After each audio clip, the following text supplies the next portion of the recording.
डर लग रहा है सर। अब आप ही गजब बात पूछते हैं, यहाँ गोली चल गया तो मजा आएगा किसी को? किसको गोली चलने पे मजा आता है? यहाँ पे चारों ओर से गोली चल रहा था, उस समय कहाँ थे आप लोग? आते तब पूछते कि आपको कैसा लग रहा है यहाँ पे। अब देंगे, यहाँ पे पुलिस तो आई है, यहाँ पे अब देखते हैं पुलिस का क्या इन्वेस्टिगेशन कौन हो होता है। सकता है इसके पीछे? बगल की कोचिंग वाला है, सबको पता है कौन हो सकता है यहाँ पे। कोई भी गोली नहीं चला है, लेकिन फिर भी कहा जा रहा है गोली चला है, साजिश है। नमस्कार दोस्तों, बीती कल की रात खान सर के कोचिंग सेंटर पर एक बहुत बड़ा हमला हुआ। ये खबर आपको अच्छे से पता होगी, लेकिन अब सवाल ये है कि हमला कोचिंग पर हुआ, कोचिंग सेंटर पर हुआ, या उस सोच पर हुआ जो गरीब बच्चों को सस्ती शिक्षा देना चाहती है। या जब पढ़ाई धंधा बन जाए ना कुछ लोगों के लिए, तब सबसे बड़ा दुश्मन वो टीचर बन जाता है जो कम फीस में पढ़ाता है। तो बस यही मंजर हमको कल दिखाई दिया। कल बीती कल की रात 10 बजे के आसपास सैकड़ों छात्र ऑनलाइन क्लास कर रहे थे। कोचिंग के अंदर बहुत बच्चे ऑफलाइन पढ़ रहे थे और तभी 10 से 15 लोग अचानक से इस कोचिंग सेंटर के अंदर पहुंचते हैं, गेट तोड़ने की कोशिश करते हैं, गार्ड का सिर फोड़ देते हैं। आज वो गार्ड हॉस्पिटलाइज है, बैनर फाड़ देते हैं और तोड़फोड़ मचाई जाती है और देखते देखते पूरा इलाका दहशत में बदल जाता है। लेकिन सबसे बड़ा सवाल ये है, क्या ये सिर्फ एक हमला था या फिर उस लड़ाई का विस्फोट था जो वर्षों से पटना के कोचिंग बाज़ार के अंदर सुलग रहा था? क्या खान सर को इसलिए निशाना बनाया गया क्योंकि वो गरीब बच्चों को सस्ती शिक्षा दे रहे हैं, या फिर इसके पीछे करोड़ों रुपए का कोचिंग कारोबार दांव पर लगा हुआ है किसी और का? जी हाँ, आज हम आपको सिर्फ घटना नहीं बताएंगे, हम आपको इस पूरी कहानी के अंदर तक ले जाएंगे जहाँ शिक्षा, राजनीति, पैसा, लोकप्रियता और प्रतिस्पर्धा एक दूसरे से टकराते हुए नजर आ रहे हैं। तो इस वीडियो को आखिर तक प्लीज़ आप लोग जरूर देखिएगा, क्योंकि ये सिर्फ खान सर की कहानी नहीं है, बल्कि भारत की शिक्षा व्यवस्था का एक बहुत बड़ा आईना है। इस हमले के बाद हमारा शिक्षा जगत किस तरह से धराशायी हो रहा है, उसकी तरफ ये इंडिकेट करता है ये हमला। चलिए सबसे पहले जानते हैं कि हमला कैसे हुआ। दोस्तों, बीती कल की रात 2 जून को 10 बजे के आसपास पटना के मुसल्लापुर हाट इलाके में स्थित खान जीएस रिसर्च सेंटर में ऑनलाइन बैच चल रहा था और कुछ बच्चे उस समय ऑफलाइन भी प्रेजेंट थे।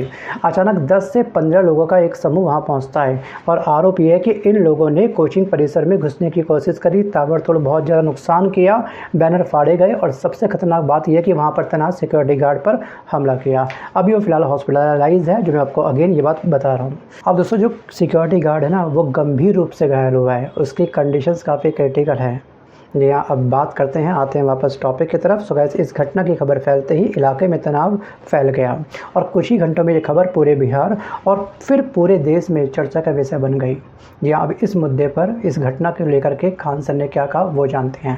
सो गाइस, घटना के बाद तुरंत मौके पर खान सर पहुँच गए। उन्होंने आरोप ये लगाया कि हमलावरों ने गोलीबारी भी की। जी हाँ, गोलीबारी भी की, लेकिन वहाँ के जो आसपास के पड़ोसी से जब पूछताछ की गई है पुलिस वालों के द्वारा, तो उनका कहना है कि शायद गोली की आवाज़ उन्होंने नहीं सुनी, लेकिन जीएस खान के द्वारा ये कहना है कि 10 राउंड फायरिंग लगभग हुई थी।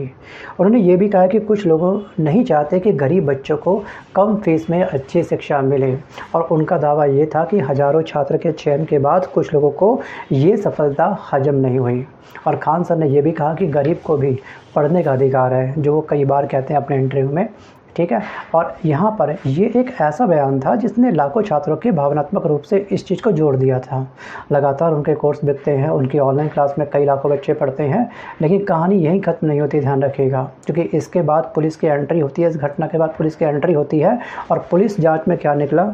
जी हाँ, पटना पुलिस ने तुरंत जांच स्टार्ट कर दी, जिसके ऊपर ये इंडिकेट किया गया था दोस्तों कि ये हमला उन्होंने करवाया था। दोस्तों, वो हैं ज्ञान बिंदु कोचिंग सेंटर के ऑनर, जिनका नाम है रोशन, ठीक है। उनको फिलहाल कुछ समय के लिए कस्टडी में लिया गया, उनसे पूछताछ जारी है। और शुरुआती जांच में जो बात सामने आई थी उसने पूरे मामले को एक नया मोड़ दे दिया। पुलिस ने ये कहा कि तोड़फोड़ और मारपीट के सबूत तो मिले हैं, लेकिन गोलीबारी के अभी सबूत नहीं मिले हैं। यानी कि हमला तो हुआ है, लेकिन फायरिंग हुई या फिर नहीं हुई, ये अभी जाँच का विषय है। और यहीं से मामला और भी दिलचस्प हो जाता है, क्योंकि पुलिस की जांच की सुई एक दूसरे कोचिंग संस्थान की ओर घूमती हुई दिखाई दे रही है। चलिए अब जानते हैं कि आखिरकार कौन है ज्ञान बिंदु। जी हाँ, अब हमें यहाँ पर इस चीज़ को समझना होगा, इस कहानी के पीछे कहीं वो तो नहीं है जो का इस ज्ञान बिंदु कोई छोटा संस्थान नहीं है, एक बहुत बड़ा संस्थान है। पटना का एक बहुत ही प्रतिष्ठित हम कह सकते हैं कि ये संस्थान है, कोचिंग इंस्टीट्यूट है। और ये भी पटना के मुसल्लापुर हॉट इलाके में स्थित एक पुराना कोचिंग संस्थान है। यानी कि दोनों संस्थान एक ही इलाके में हैं और एक ही तरह की प्रतियोगिता परीक्षाओं की तैयारी करवाते हैं, तो आपस में कंपटीशंस होना लाजमी है। और दोनों ही टीचर एक ही छात्र वर्ग को आकर्षित करते हैं। जी हाँ, सीधी भाषा में कहें तो दोनों एक दूसरे के प्रतिद्वंदी हैं और यहीं से शुरू होती है प्रतिस्पर्धा की कहानी। चलिए जानते हैं कि आखिरकार दुश्मनी की जड़ें क्या है और कितनी गहरी जड़ें छुपी हुई हैं। दोस्तों, भारत का कोचिंग उद्योग ना कोई छोटा कारोबार नहीं है, ध्यान रखिएगा। विभिन्न उद्योग रिपोर्ट के अनुसार देश का टेस्ट प्रेप और कोचिंग बाज़ार हज़ारों करोड़ रुपए का है और हर साल तेज़ी से ये व्यापार बढ़ रहा है। और बिहार में भी प्रतियोगिता परीक्षाओं की तैयारी कराने वाले जो कोचिंग सेंटर हैं वो तेज़ी से लगातार बढ़ रहे हैं। जी हाँ, उनका रेवेन्यू लगातार बढ़ रहा है, उनका बाज़ार काफ़ी हद तक बढ़ रहा है। अब सोचिए एक बार कि एक छात्र से अगर किसी कोचिंग में 40,000, 50,000 या फिर 1 लाख रुपए तक फीस ली जाती है और उसी इलाके में कोई दूसरा टीचर हज़ारों छात्रों को बहुत कम फीस में पढ़ाना स्टार्ट कर दे तो क्या होगा। जी हाँ, यही वो बिंदु है जहाँ से संघर्ष स्टार्ट होता है।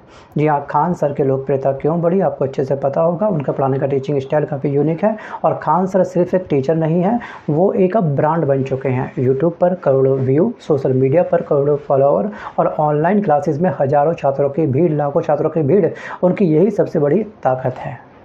अगर साधारण भाषा में कम फीस और रिज़ल्ट जब किसी शिक्षक के पास छात्र बढ़ते हैं ना, तो किसी दूसरे संस्थान के पास छात्र कम भी तो होते हैं, वहाँ के छात्र यहाँ पर आ गए।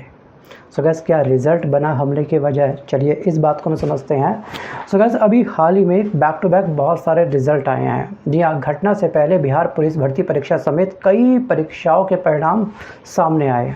ठीक है, खान सर के संस्थान ने दावा किया है कि बड़ी संख्या में छात्रों का चयन उनके कोचिंग सेंटर से हुआ है। और दोस्तों, एक बात बिल्कुल सत्य है, अब आप चाहे खान सर के समर्थक हों या फिर उनके आलोचक हों, एक बात से हम लोग इनकार नहीं कर सकते हैं कि रिज़ल्ट, बच्चों का जो रिज़ल्ट होता है, जो उनकी होर्डिंग में जो उनका फेस लगा होता है, इतने हमने सिलेक्शन दिए, जो वो लिस्ट तैयार होती है किसी कोचिंग सेंटर की, वो रिज़ल्ट किसी भी कोचिंग का सबसे बड़ा विज्ञापन होता है, किसी भी कोचिंग सेंटर की सबसे बड़ी सफलता होती है। और जब हज़ारों छात्र सफलता हासिल करते हैं तो उसका इम्पैक्ट पूरे बाज़ार पे पड़ता है। और यही कारण है कि कई लोग इस घटना को केवल मारपीट नहीं बल्कि बाज़ार हिस्सेदारी की लड़ाई के रूप में भी देख रहे हैं। सो गाइस, हमले के बाद बड़ी संख्या में छात्र कोचिंग के बाहर जमा हो गए। खान सर के सपोर्ट में नारेबाजी हुई, प्रदर्शन हुआ। छात्रों ने कहा कि अगर कोचिंग बंद हुई तो उनकी तैयारी प्रभावित होगी। अब यहाँ एक महत्वपूर्ण सवाल है कि जो छात्र गांव से आते हैं, जो किराया दे करके एक छोटे से कमरे में रहते हैं, जो 3 टाइम का खाना ना खा करके केवल 1 टाइम का खाना खाते हैं और पूरा दिन बस पढ़ाई करते रहते हैं, उनके लिए ना एक दिन भी बहुत कीमती होता है। अब ऐसे में किसी भी कोचिंग इंस्टीट्यूट पर हमला सिर्फ इमारत पर हमला नहीं होता है, वो हज़ारों सपनों पर हमला बन जाता है। और अब सबसे बड़ा सवाल ये है कि यहाँ हमें भावनाओं से ऊपर उठ करके एक बहुत बड़ा सवाल पूछना चाहिए अपने आप से। क्या शिक्षा सेवा है या व्यापार है? क्या शिक्षक का उद्देश्य ज्ञान देना होना चाहिए या फिर ग्राहक अपने तैयार करना होना चाहिए? क्या प्रतियोगिता इतनी खतरनाक हो सकती है कि वो हिंसा में बदल जाए? अगर किसी शिक्षक को कम फीस में पढ़ाने की वजह से धमकियाँ मिलती है, उसके ऊपर हमले होते हैं, तो ये सिर्फ एक व्यक्ति का मामला नहीं है बल्कि पूरे सिस्टम का सवाल है। आज पुलिस जांच कर रही है, अभी पुलिस जांच कर रही है, एफआईआर दर्ज हो चुकी है। सच्चाई अदालत और जांच एजेंसियों के सामने आएगी, आज नहीं तो कल पक्का। लेकिन इस घटना ने एक बार फिर भारत की शिक्षा व्यवस्था पर सवाल खड़ा कर दिया है, क्योंकि जब शिक्षा बाज़ार बन जाती है तो छात्र ग्राहक अपने आप बन जाते हैं और जब छात्र ग्राहक बन जाते हैं तो सफलता की लड़ाई कभी कभी हिंसा तक पहुंच जाती है। और याद रखिएगा, कोचिंग की इमारत टूटे तो दोबारा बन सकती है, लेकिन अगर छात्रों का भरोसा टूट जाए तो उसे जोड़ने में ना कई वर्षों लग जाते हैं। और यही इस घटना का सबसे बड़ा सबक है। बट अब आप क्या सोचते हैं? क्या ये सिर्फ 2 कोचिंग संस्थानों की लड़ाई है या फिर भारत के शिक्षा मॉडल की एक बहुत बड़ी समस्या है? कमेंट करके अपनी राय आप मुझको जरूर बताइएगा। सो गाइस, आज के इस वीडियो में बस कर इतना ही। मिलता हूं जल्द एक नए वीडियो के साथ, तब तक के लिए धन्यवाद।